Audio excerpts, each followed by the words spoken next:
talking about the new generation that is coming into adulthood. Busting Fear is about having hope. And I really think that we need to talk about how things can be changed very quickly and be done by a group of people, a new generation. So I have here with me tonight Malie Kenworthy, and I'm going to have her talk to you a little bit about who she is so that you'll know about that. So Malie, tell them how old you are, where you've lived, that sort of thing. Okay, I am 24 years old, and I've lived here in Washington, Vancouver, Washington, for a year now. I've been all over the place. I've moved a lot because of military and other factors. Before this, I lived in Arizona for 10 years, and I'd have to say this is by far my favorite place, is Washington. It's very beautiful. I agree. So what kind of education have you had? I'm halfway through getting my bachelor's in business management and entrepreneurship, and I've taken a break to pursue becoming a nurse because I've been a nursing assistant and a caregiver for 6 years now. And I'm also interested in art. I want to go to art school as well, but that might have to take a back seat for a little while. Is that because art school is expensive, is that correct? Well, the school I want to go to is a private school in Portland, Oregon, and it's $100,000. So, yes, I'm trying out for competitive scholarships, so we'll see how that goes. And I'd like to say that Malie is a great artist. I wish we had her artwork here to show you. She has focused, I would say, at least somewhat on Egypt and the Egyptian culture. And why would you say that you've had that focus? Okay. Yes, I've focused a great deal on ancient cultures and cultures in the Middle East and Asia a lot because of the esoteric knowledge that they have, and I'm just very interested in culture as a whole, and I always have been. And I bring spirituality into my artwork a great deal because I think that art is a way of conveying new ideas to the world because people tend to get stuck into ways of thinking and being limited in their ways of thinking. And artists have a way of bringing about new ideas. And that's what I love about art because it's unlimited. You can do anything with it, just like music, you know. Okay. Now, I think I introduced you a little bit to Disneyland and Mickey Mouse, and you've thought about also doing some paintings about Mickey Mouse, correct? Yes, I have many ideas for my art, and I want to incorporate Disney and other things into my artwork because I know how much people love Disney. So just bringing joy to people. And you've gone to acting school, is that correct? So that's yes. another possibility for Well, you? I've done 6 months of acting school and modeling. It was both acting and modeling before. And do you have any thoughts about, you know, if you're going to pursue that particular? Well, I've always thought of pursuing it. Honestly, I haven't done much with it, but it's something that I'm very interested in. Because again, I look at cinema as a means to reach people, like not just a form of entertainment, but it's something I have always been interested in. It's like an art form, you know. I agree. So. I think film can give so many messages to people. You know, not everybody's a reader of books, so it's great to put information out through film. Also, let's see. There's a book called Generations, and the authors talk about the dates of generations such as the baby boomers, which is what I'm part of, is baby boomers. And I'm just wondering, actually, when that book talks about the different generations, it also talks about what those generations have accomplished in during their time here. And so I'm just wondering what your generation is called. I'm a part of the millennials, is what they're called, the new millennium, and that's basically based on the explosion of technology, and we're in the information age now.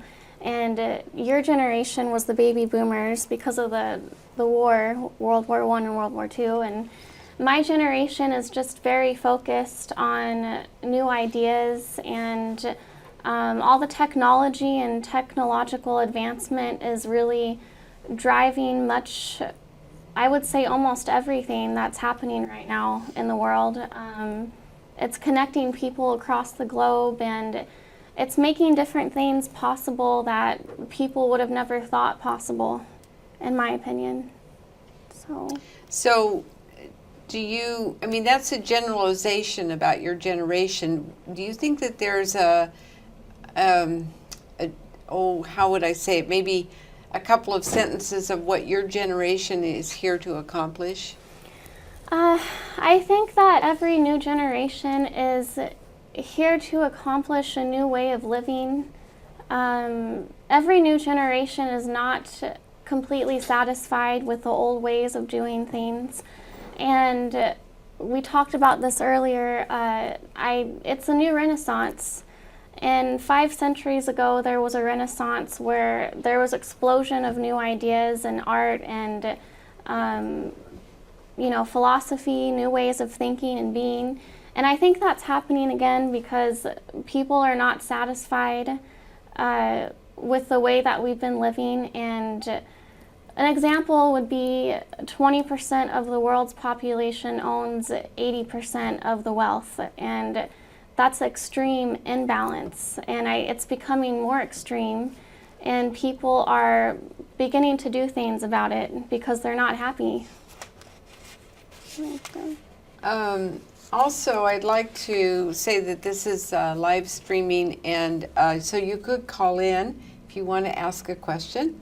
The number is 360-693-7544 in case you'd like to call in. What are you focused on to do your part in accomplishing this change? Well, I've always been focused on equal rights. I would say women's rights, but I believe in equality for all. So right now, I've been able through the internet to reach out to a group of women in Pakistan, in Punjab, Pakistan. And this woman, I found her through the Malala Fund. If you don't know about Malala, you should look her up. She's the youngest person to ever win the Nobel Peace Prize. And I met this woman through her page on Facebook, and her name's Rifai Arif.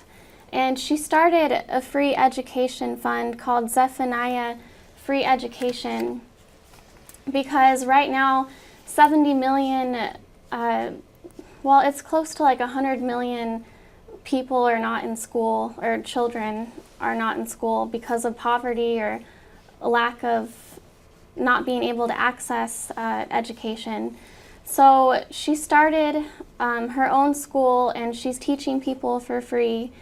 And I've actually been helping support her financially do that. So.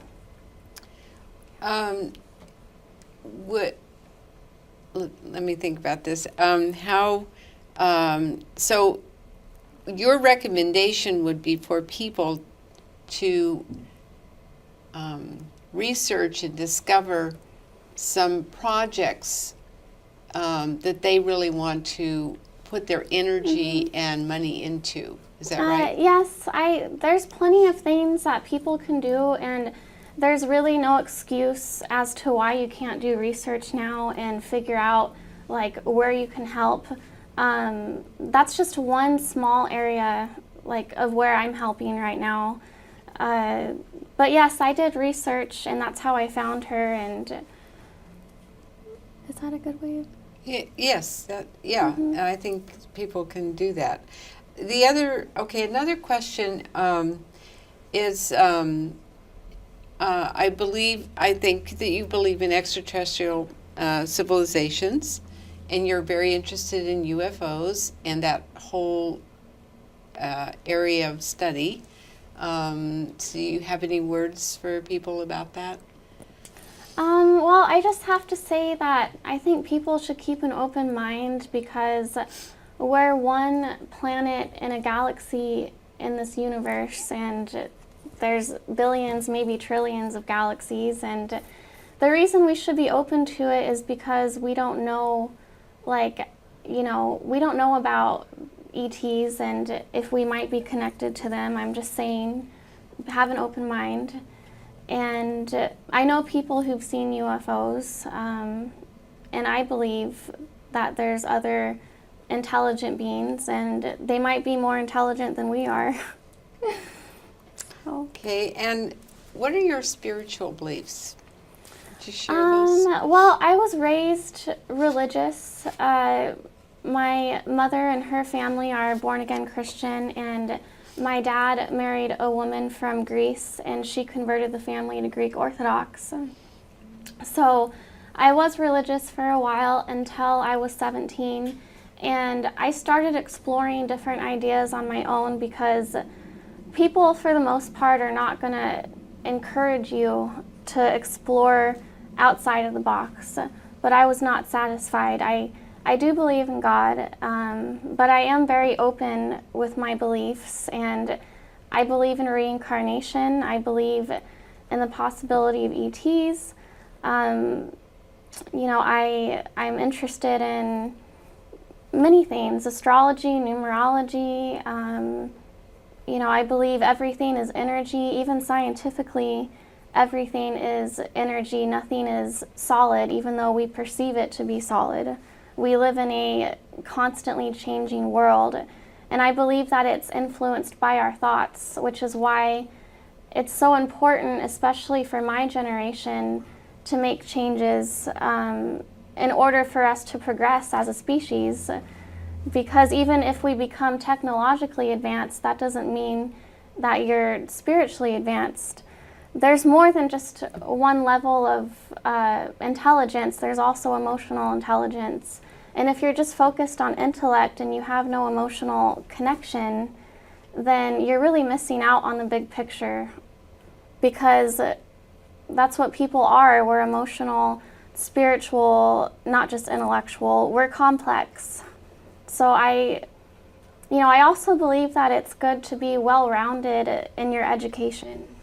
Not just traditional education, but you know what I'm saying? Yes.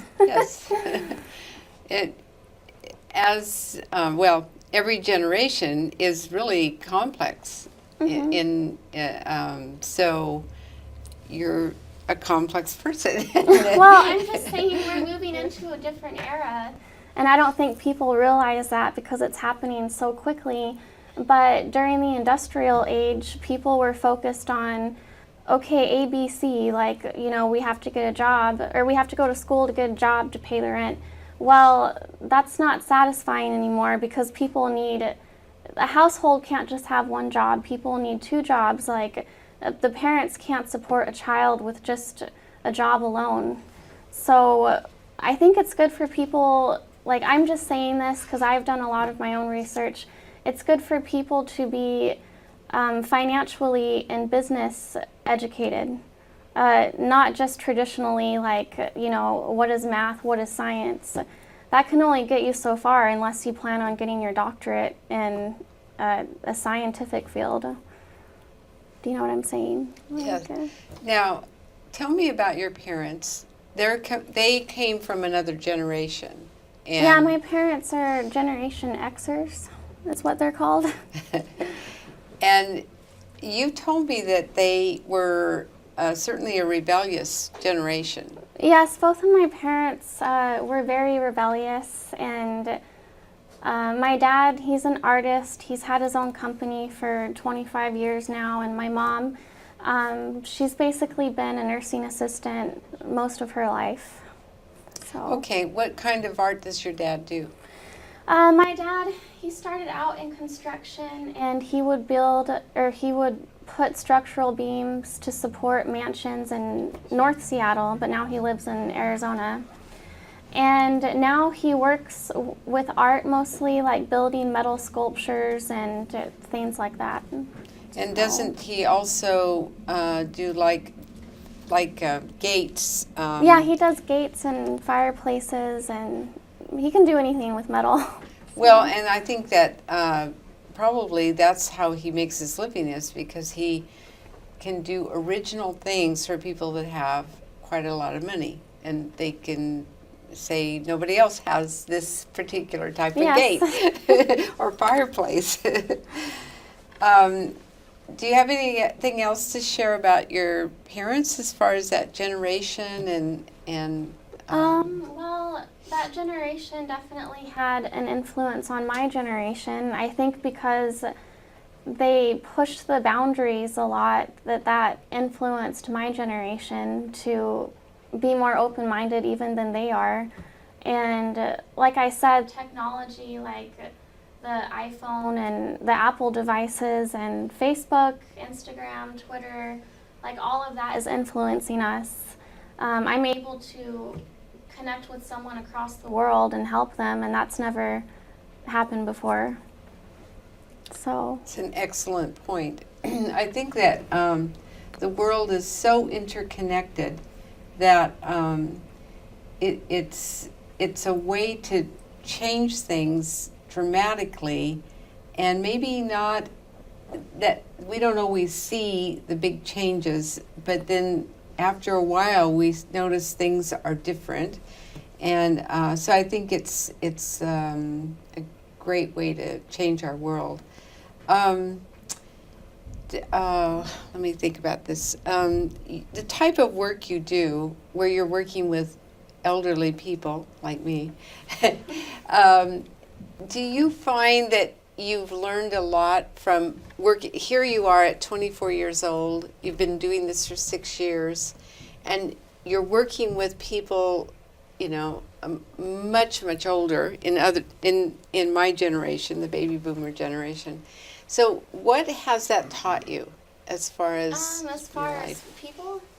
People and how to look at life, why you should be careful about how you think. I would say people's health is a concern because I see a lot of unhealthy people, and I won't say much about the pharmaceutical industry because I believe that certain medications are helpful.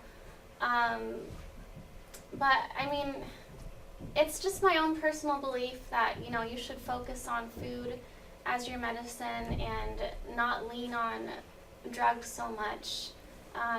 It really affects your brain because we're also chemical, like our bodies are made up of chemicals. So I think health is a concern, but also I've learned working with the elderly that time does go by fast, but use your time wisely.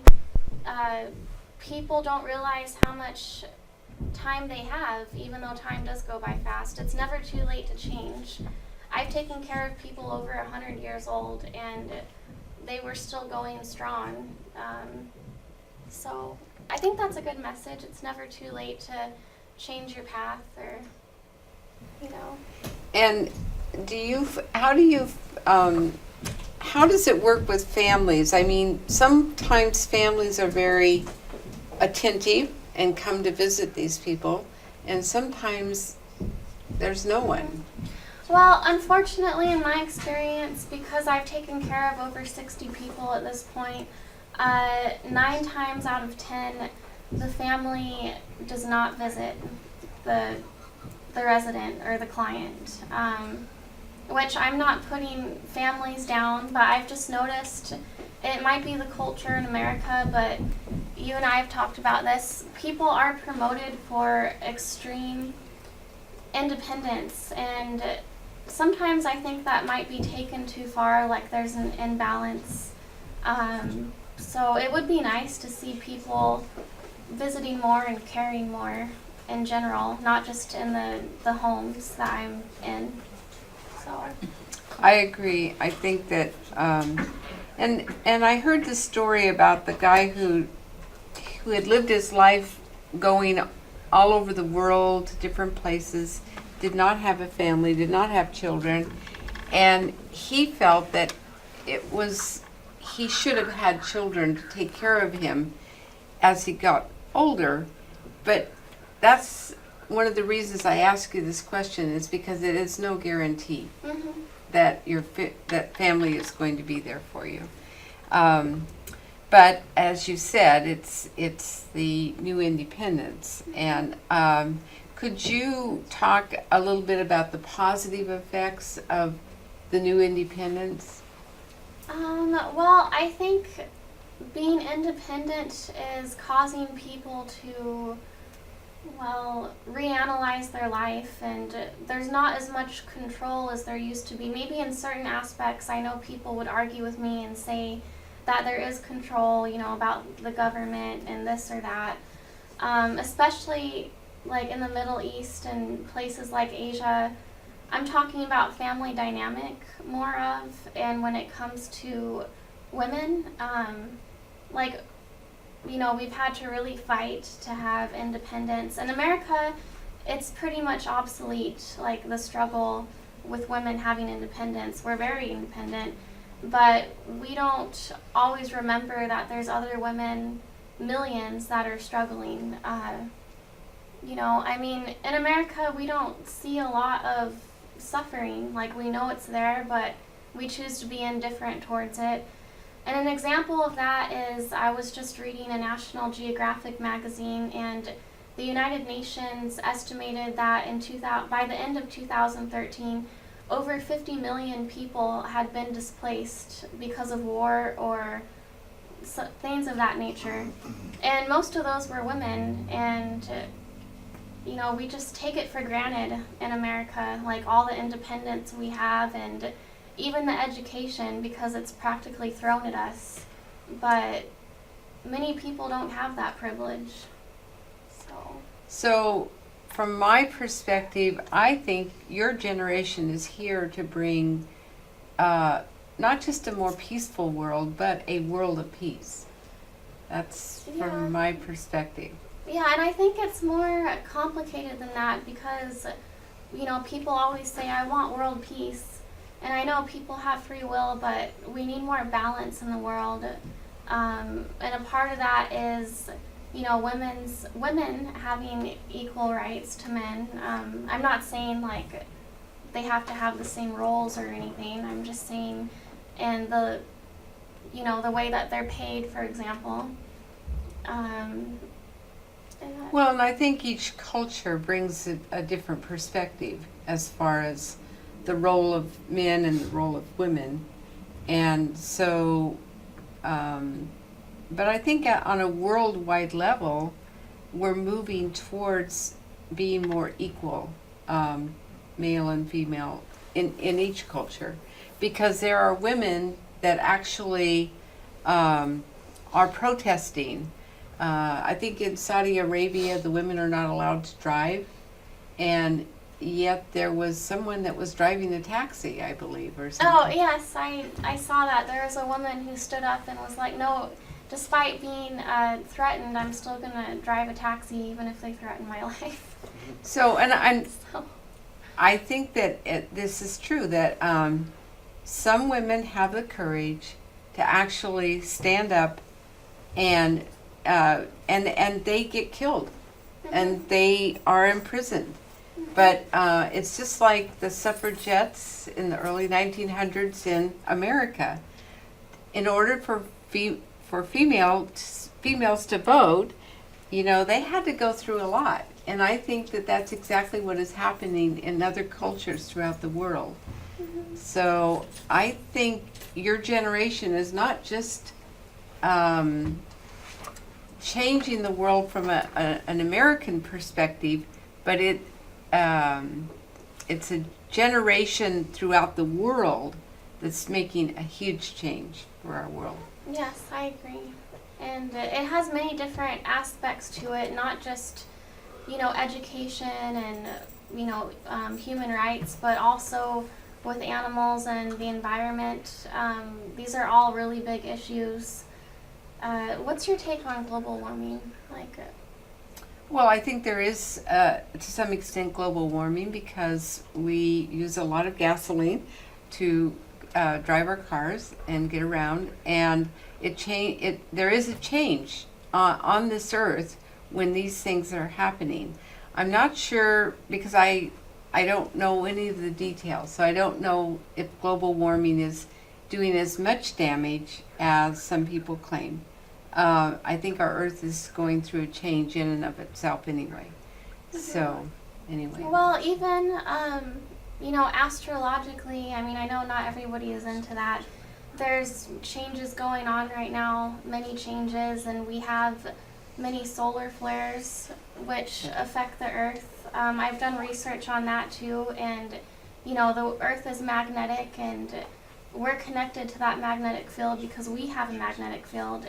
And when the solar flares hit us, they have an effect on us, like physically and mentally.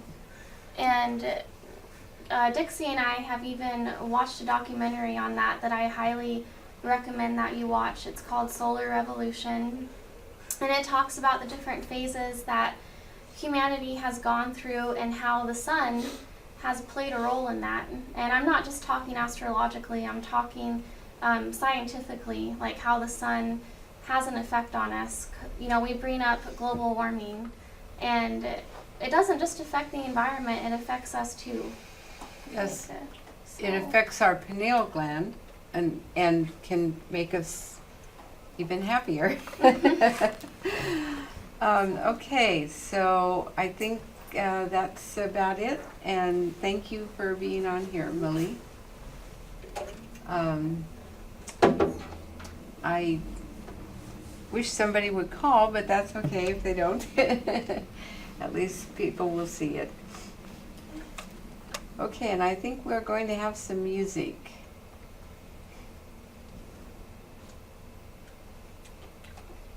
Oh, okay.